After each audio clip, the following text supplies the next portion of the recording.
स्थिर जीवनाची सुरुवात. नमस्कार विद्यार्थी मित्रांनो, आपण परिसर अभ्यास भाग 2 इयत्ता 5वी मधील पाठ 8 पाहत आहोत. पशुपालनाची आणि शेतीची सुरुवात. पशुपालन. कुत्री, शेळ्या, मेंढ्या, गाय, बैल, म्हैस इत्यादी पाळीव प्राणी माणसाला अनेक प्रकारे उपयोगी असतात.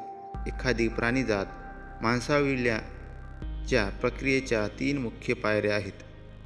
रानटी जनावरांना पकडून ताब्यात घेणे, त्या जनावरांना माणसासोबत राहण्याचे वळण लावणे, त्यांच्यापासून दूध, दुभते इत्यादी पदार्थ मिळवणे आणि त्यांच्याकडून कष्टाची कामे करून घेणे.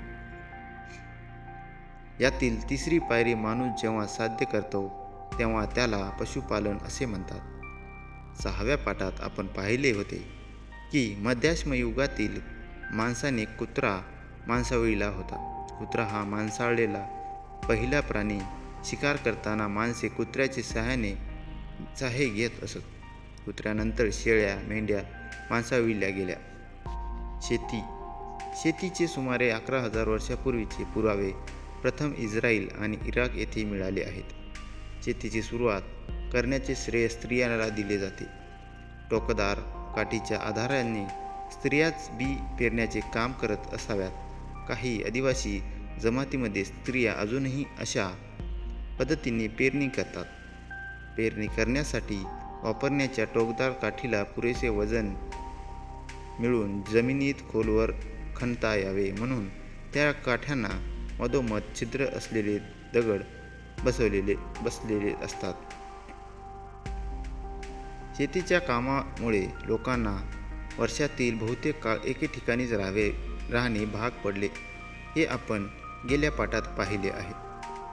प्राण्यांची ओढलेल्या नांगराने नांगरी करून लागल्यानंतर शेतीच्या उत्पादनात वाढ झाली. शेती हे लोकांच्या निर्वाहाचे प्रमुख साधन बनले. शेतीच्या उत्पादनात वाढ व्हावी यासाठी लोक निसर्ग शक्तीची आणि देवदेवतांची आराधना करू लागले. शेतीची कामे पाण्याचे वाटप आणि गावाचे संरक्षण यासारख्या अत्यावश्यक गोष्टींची व्यवस्था यामुळे कृषीप्रधान समाज व्यवस्था अस्तित्वात आली. खास कौशल्य आणि विविध व्यवसाय. शेती सुरू होण्यापूर्वीच्या काळात शिकार आणि फळे, कंदमुळे गोळा करण्यातून मिळालेले अन्न दीर्घ मुदतीसाठी साठवणे शक्य नसे. त्यामुळे या जीवनपद्धतीत समूहातील सर्व स्त्री-पुरुष फक्त अन्न मिळवण्याच्या कामात सतत गुंतलेले असत. शेतीमुळे मिळालेल्या स्थिरतेमुळे पिकलेले अन्नधान्य दीर्घ पद्धतीसाठी साठवता येणे शक्य झाले. समूहातील सर्वांची गरज भागूनही शिल्लक उरेल इतके धान्य मिळू लागले. त्यामुळे समूहातील काही स्त्री पुरुषांना नवीन गोष्टीचा शोध घेऊन अंगच्या कल्पकतेच्या आधारे नवीन कौशल्ये विकसित करण्यासाठी पुरेसा वेळ मिळू लागला. अशी कौशल्ये आत्मसात केलेल्या व्यक्तीकडे त्यांच्या विशिष्ट कौशल्यावर आधारित कामे सोपवली गेली. त्यामुळे मातीची भांडी बनवणे, मणी बनवणे यासारखे कारागीर तयार झाले. नवाश्मयुगीन काळातील मातीची भांडी आणि मातीच्या वस्तू घरातील स्त्रियांनी हाताने घडवलेल्या होत्या असे मानले जाते. परस्पर सहकार्यावर आधारलेले जीवन. गावातील शेतकरी आता गरजेपेक्षा अधिक अन्नधान्य पिकवत होते. शेतीची अवजारे बनवणे, ही फक्ती दुरुस्त करणे या आणि इतर अनेक कामासाठी त्यांना कुशल कारागिरांची गरज होती. कारागिरांना कामाचा मोबदला अन्नधान्याच्या किंवा वस्तूच्या रूपात दिला जाई. कारागिरांना विविध वस्तू बनवण्यासाठी लागणारा कच्चा माल दुरून आणावा लागत असे. त्याची किंमतही अन्नधान्य आणि वस्तू यांच्या देवाणघेवाणातूनच चुकवली जात असे. त्यातून खरेदी आणि विक्री यासाठी विनिमयांची पद्धत रूढ झाली. जेव्हा कच्चा माल तयार वस्तू दैनंदिन उपयोगाच्या अन्य वस्तू इत्यादी इतर ठिकाणाहून आयात करण्याची गरज भासे,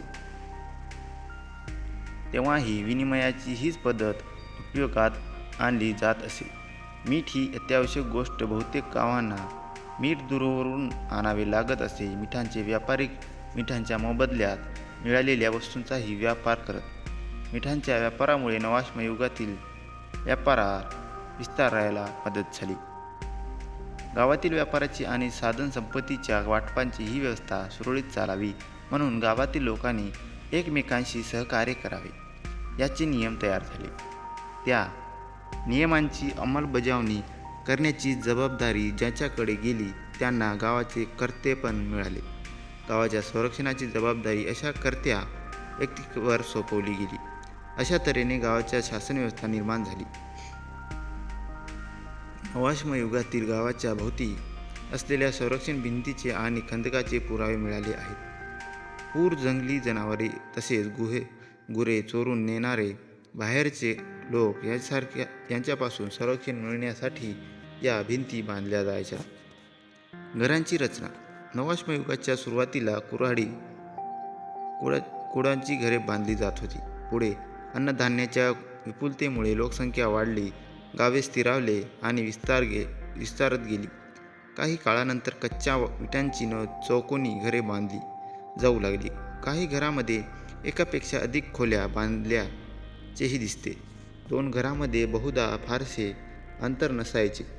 हवामानाच्या स्थानिक वैशिष्ट्याच्या अनुसरून घरांची बांधणी स्थानिक बदलही आढळतात. गाव, नातेसंबंध आणि कुटुंब. घराच्या आणि गावाच्या रचनेच्या आधारे असे अनुमान करता येते की संपूर्ण गावातील लोक सर्वसाधारणपणे एकाच कुळातील असत, म्हणजेच गावातील सर्व सदस्य एकमेकांचे नातेवाईक असत.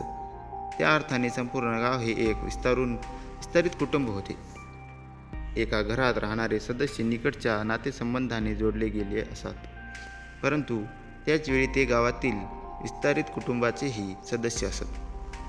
मृत व्यक्तीला घरात किंवा घराच्या अंगणात पुरत असत. व्यक्तीचा कुटुंबाशी असलेला संबंध मृत्यूनंतरही तुटू नये असा उद्देश त्यामागे असावा.